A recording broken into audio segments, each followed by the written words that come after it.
Hello everybody, my name is Jill Towell from GillyMac Designs, and today I'm going to show you a little bit more of the Memorycraft 9480QC. So when I get a new machine, when I got this machine, I get it out of the box, I get it all set up, and I sew a straight stitch, I sew a zigzag stitch, and maybe I'll pick a couple of decorative stitches and I'll sew those. But then I've got to have a look at the display, and I've got to work out what I'm doing there. And I've spent a few months now working with this machine, and I want to show you the power of the display and how easy it is to find your way around it and harness the incredible power within this machine really, really simply. So let's have a look at the display today. So this is the startup screen. It's the home screen for the Memorycraft 9480QC, and it's the screen that you will become most familiar with. I'm just going to talk you through just all the little buttons and twiddles, because at the moment all of this will be unfamiliar to you, as it was to me. So this is the home button, and it's like if you were Hansel and Gretel, it's like going back to your cottage. You just press that and you will find your way back to this screen, which is great. This is another way to find the stitches. So we're going to find a couple of ways to find stitches, but if I press this, I get my stitch catalogue, so I can go through my stitches here. And these are my page turners, I'll mention those again. So I can go through the different pages and have a look at all the different stitches that are there. And if you saw my earlier video, you'll know that this is part of the AccuSpark 2 app. And if you scan this, you'll then have more details about these stitches. Okay, so home, catalogue. This one here is about opening the file. So it will open pattern combinations that you've saved. So we haven't saved any combinations, so we can't open them, but that's where you would access them. This is the settings. So settings might be changing the brightness, it might be changing the language. It's for the base settings for the machine. And this is your key to lock out your screen if you wanted to. Down here, we've got our page turners. So if I wanted to, another way for me to flick through the stitches is just to go through here. And I can go through the utility stitches here. Okay, so that just takes me to the utility. And then you'll see it's moved on to the decorative stitches at the top. And I can go through all the decorative stitches. Okay, of which there are many, many, many, many. Okay, let's go back to home. Okay, so we've got home, catalogue, open file if we program something, which we haven't, settings, locking. We've got our page turners here. Just below here that you can't see, you've got your jog dial, so that turns the length and the width, but you can also do them here. Okay, so you can change them here. If we look at the top here, we have your foot up function. So when I press this, then when I finish a set of stitches, my presser foot raises up, ready for me to remove the piece of material. If I put my piece of material in, if I'm starting, I lay it in there, and as soon as I press my foot down on the foot pedal, or I press start if I wanted to, then the presser foot pushes down and starts sewing. So it does all that raising up on its own. So it's like, I don't know, it's like having a magical device in the machine that lifts it up for you. It makes it so much easier. I use this all the time. I find it speeds things up rather than having to manually lift up the presser foot or put down the presser foot. It makes me a lot quicker. So if you're doing a lot of sewing, you will find that that speeds you up quite a bit. Let's turn that off.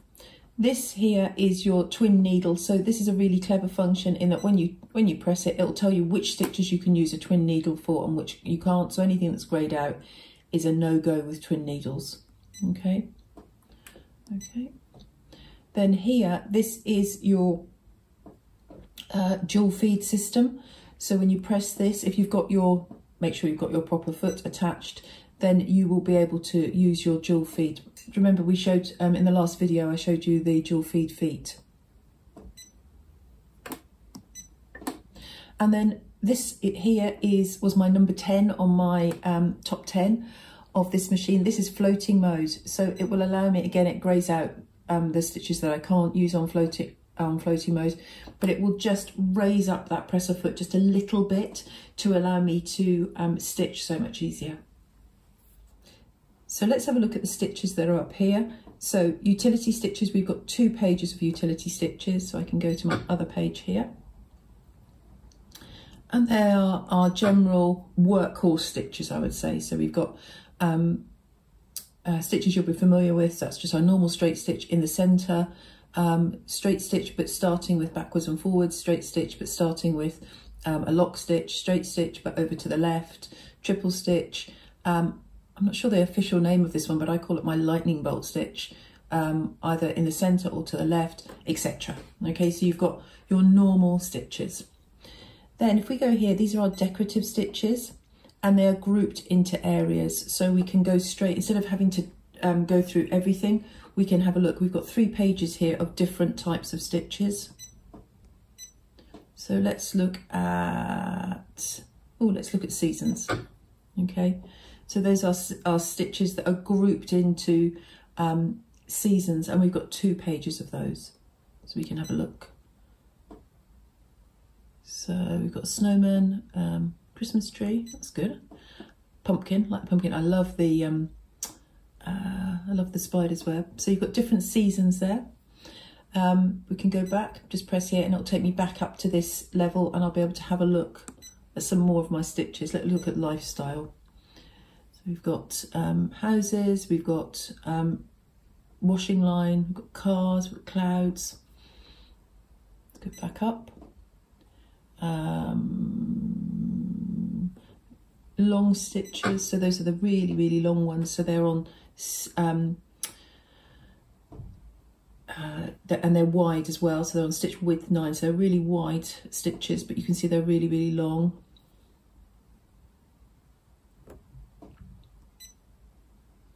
And so on. Okay. Let's have a look at quilt styles while we're looking at it. The different decorative stitches. That one looks fun, doesn't it? Okay.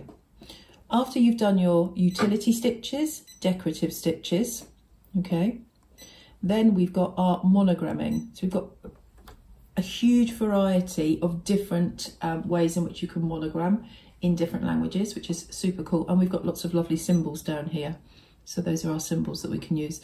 Nice musical symbols as well. Next along is our tapering function. So this is really cool, and I don't think we use this enough, so I'm going to be doing a little video on this. So this, I can probably show you easier if we do one of the more, let's have a look. Not quite let's do this one. Okay, so that's quite a dark one that you can see, and you can see that it's tapered at the beginning and tapered at the end. But I can actually, if I press this here, okay, I've got different, I can change the way it starts. So maybe I want it to be more of a 45-degree start, like that. And maybe I want it to be more of a 45-degree start the other way. There, and I do okay. And then it's changed the way it looks completely. So I'm going to do some little videos on that, because it's a really useful function, and it allows us to use our decorative stitches in a different way. So there are a number of, if I just go back to here and flick through, so there's a number of different stitches we can use, even more. So a number of different stitches we can use for tapering. So we could use it, can you see here, for a blanket stitch? So we could use it in a applique, we could use it in just pure decorative, we can use it in these heirloom stitches. I've used wing needles in the past, and they are fantastic to make wing needles in a more loosely woven fabric like linen, will push apart the weave and leave little holes, and you sew, these stitches form around the holes. My goodness, that is a fantastic thing to do. It's great fun, very easy to do. So that would be great there. And we could then taper off at the corners. So if we were making a napkin or something, we could taper off at the corners. I hope I'm making napkins sound exciting, because they can be. So there's loads of different things we can do there for tapering. And then the last thing, so let's go back, utility, decorative, monogramming, tapering. And then we come back to what I was showing you before, which is our applications. So applications for sewing, garment making really. Okay, so loads of them there. And then we have our applications for free motion, ruler work. So these are for quilting, straight stitch. So if we press any one of those, so free motion, lower the feet dogs, it's just giving me some instructions. And then can you see, we can do zigzag. We could do all sorts of different straight stitches around. We did this one. Okay, so it's telling me which foot I need to put on for each one. Let's go along. Whoops, proper foot. Really insisting on that proper foot. So we've got some different ones here. So we can try all those out. If we go back to application, we go on to these ones here. So these are our optional, I think they're called sewing optional extra applications. And they're all the things that I don't think categorise into either quilting or garment making. And so we've got, I'm not totally sure why pin tucking is not there. We're going to get a cat. Oh, you just see my pretty cat there. So beading. I've just done a course in lampshade making, so I'm going to be doing all over beading. Beading, ribbons or sequins, piping, cording, free motion couching. What else is there? Applique ruffling. Ultra glide. So that's where you would use an ultra glide foot to sew on something that's going to maybe stick a little bit, maybe like a vinyl. And then a concealed zipper application. Again, I wonder why that's not in the other one, but let's have a look. For a concealed zipper. That's actually very easy to do, but we could maybe do it together. Right, let's go back to where we were. So that's us gone through utility, decorative, monogramming, tapering and applications. Let's go back to home.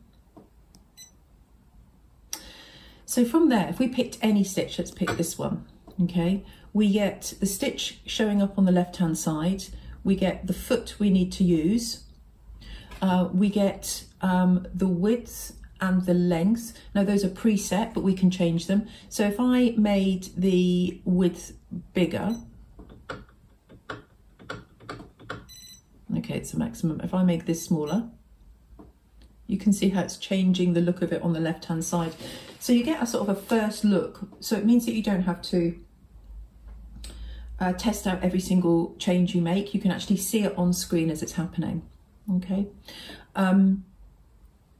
After that, you may find that, let's say you are worrying about tension. If you press this little button here, then that goes into, you know, so we've just changed the length, the length and the width, but this allows us to change the tension, and it also allows us to change the pressure of the presser foot pressing down. Okay, so do you remember me talking about floating mode a moment ago? So this is very specific for this stitch. It will just change it for this stitch.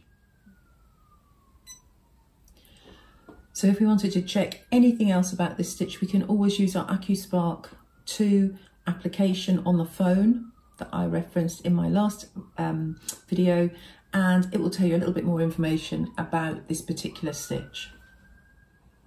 So let's have a look in more detail at the decorative stitches. So let's pick a stitch, any stitch. Okay, so we've got some new symbols appearing up here. So this is our foot up key that we've spoken about before. So in a line of stitching, the presser foot starts raised. As soon as you stitch a line, the presser foot drops down, and when you finish stitching, it pulls up, so you don't have to manually lift the presser foot.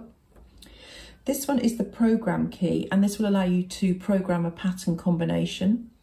So we may, for my napkins that I'm desperate to make, want to program a pattern combination of stitches that suit me for my my particular napkins.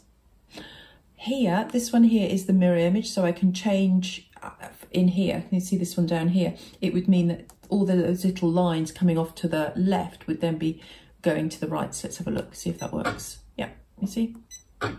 Okay, this one that's greyed out doesn't work with this particular stitch, is where you would, instead of this is mirror image on the vertical, this is mirror image on the horizontal, so you'd be flipping up.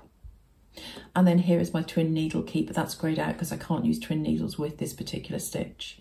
If I go on, then I've got this little button here, And this button either turns the lock stitch on or off at the beginning of a pattern combination, and I like it on because I know it's secure then. So let's have a look at the monogramming. Okay, so let's say we've got monogramming here. Let's put in A, B, C. Okay, so we can program our letters. We can make them small or large. So if I went to large, I'm not sure how that is large, so let's go to small. A, B, C. So you can see they are a little bit smaller. Here will allow me to go into capitals if I wanted to. A, B, C, and then let's make them large. A, B, C. Okay, here I can delete off if I made a mistake. Here I can preview what I've done. So it would just show me how they would look. And then if I go on forwards, this would allow me to save my work. Let's go back, let's have a little preview. So that's how my stitches would look. So those are the keys, the additional keys for monogramming. Let's just have a little look at tapering.